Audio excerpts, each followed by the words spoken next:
Hey everyone, I wanted to show you something that I just found in view of my fussy cutting video. I know that some of you don't have light boxes.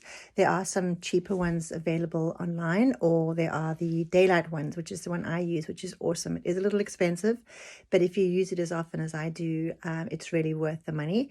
The cutting mats that daylight makes are great. They're quite nice and thick, as you can see here. They're quite nice and thick.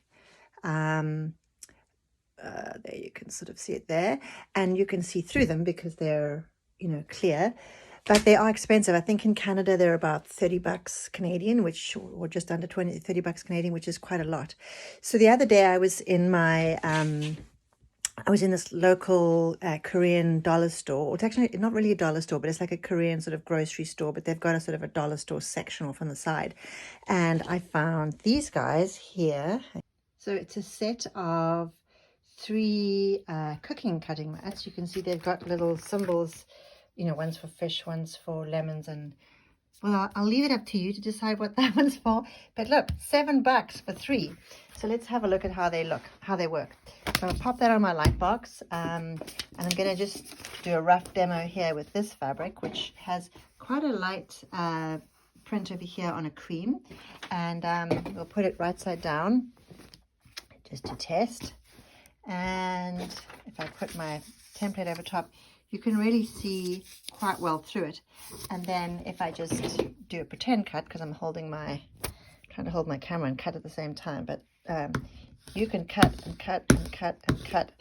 And if you look at it up at the light, I mean, it leaves little cut marks, but it should be fine. I don't know how long this will last for, so it'll be interesting to see.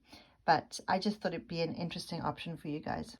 So obviously you don't have the same Korean grocery store down the road from you as I have from me, but you might find these in dollar stores, and I have also seen them in cooking stores in a clear without the color, which would be obviously better if it didn't have the color. I don't know how much the ones in the cooking stores are, but you might, if you go and have a look at your dollar store and look for a thin cutting mat, you might find something like that, and that might certainly tide you by. If nothing else, if it doesn't last as long as the daylight ones, it might just give you an idea as to whether or not this is something that you feel like you would use often enough. Because if you don't like the technique, then you obviously don't want to spend a lot of money on the cutting mat and the light box. So this might just be a cheaper way as a temporary fix, but it certainly looks like with 3 of them, I would think I'd probably get a year's use out of that at least. That's a guess, but I mean, I do a lot of cutting, but anyway, just thought I'd throw it at you guys for a little Sunday entertainment.